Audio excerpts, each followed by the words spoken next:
त्या सकाळी बेळगाव जिल्ह्यातील नागराळ गाव शांत होतं. पक्ष्यांचा किलकिलाट, शेतात काम करणाऱ्या लोकांचा हलका गोंगाट, सगळं नेहमीच्या रीतीने सुरू होतं. पण त्या दिवशी गावात काहीतरी विचित्र आणि धक्कादायक घडलं होतं. गावातील लोकांनी पाहिलं, एका घरात बाहेर मोठा मंडप, पांडुरंगाची मूर्ती, ब्राह्मण बसलेले आणि समोर एक तरुणीचा फोटो ठेवलेला. सगळे गोंधळले, कारण त्या फोटोतील मुलगी सुस्मिता पाटील ती अजून जिवंत होती. सगळ्यांचा प्रश्न एकच होता, एवढ्या जिवंत मुलीचं श्राद्ध कोण करतं? सुस्मिता शिवगौडा पाटील, 19 वर्षाची, गावातील सर्वत्र आदराने ओळखली जाणारी सौम्य आणि हुशार मुलगी होती. तिच्या घरात 4 बहिणी होत्या आणि ती सर्वात धाकटी. सुस्मिता नेहमी हसतमुख, कुटुंबियांशी प्रेमळ आणि मित्रमैत्रिणींसोबत मैत्रीपूर्ण नातं राखणारी होती. सुस्मिताला कॉलेजमध्ये अभ्यासात खूप हुशार होती, पण ती कधीही अहंकार दाखवत नव्हती. घरात आईवडील आणि बहिणींशी तिचं नातं अगदी नाजूक आणि प्रेमळ होतं. आईला सकाळी चहा घेऊन जायचं, बहिणींना अभ्यासात मदत करायचं, हे तिच्या दैनंदिन जीवनाचा भाग होता. पण या मेहनतीमागे मनातले दबाव आणि ताण देखील होत. तिच्या आयुष्यात अचानक एक व्यक्ती आली. विठ्ठल बस्तवाडे, 29 वर्षीय, तहसील कार्यालयात ग्रामसेवक. विठ्ठल आणि सुस्मिताचं प्रेम इतकं गाढ होतं की त्यांनी एकत्र राहण्याचा निर्णय घेतला. प्रेमासाठी आणि स्वातंत्र्यासाठी त्यांनी घर सोडलं. सुस्मिताच्या घरातल्यांसाठी हा निर्णय मोठा धक्का होता.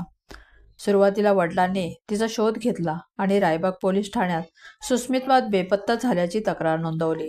पण नंतर समजलं की मुलगी घर सोडून गेली आहे. घराची मान, कुटुंबाची परंपरा मोडल्यामुळे वडिलांचा संताप प्रचंड वाढला. त्या संतापाच्या भरात वडिलांनी एक धक्कादायक निर्णय घेतला. त्यांनी मुलगी जिवंत असतानाच श्राद्ध विधी घालण्याचा. गावकऱ्यांना आणि नातेवाईकांना बोलावून तिचा फोटो ठेवून पूजन केले, श्रद्धांजली अर्पण केली आणि भोजन आयोजित केले. या विधीत त्यांनी कुटुंबातील सर्व नातेवाईक तुटल्याचे जाहीर केले. गावात आणि पंचक्रोशीतील लोक या घटनेवर चकित झाले. काहींनी वडिलांच्या वेदनेला समजून घेतले, तर काहींनी मुलीच्या जिवंत असतानाच श्राद्ध करण्यात आलेल्या कृतीला चुकीचं म्हटलं. ही घटना समाजातील मानसिकता, परंपरा, व्यक्ती स्वातंत्र्यावर प्रश्न उपस्थित करते.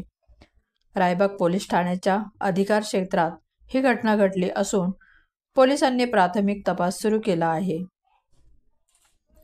ही घटना आपल्याला शिकवते, प्रत्येक आईवडिलांनी आपल्या मुलांच्या भावना थोडं ऐकून घ्याव्यात आणि प्रत्येक मुलीने किंवा मुलाने प्रेमाच्या नावाखाली पालकांना कधीही तोडू नये.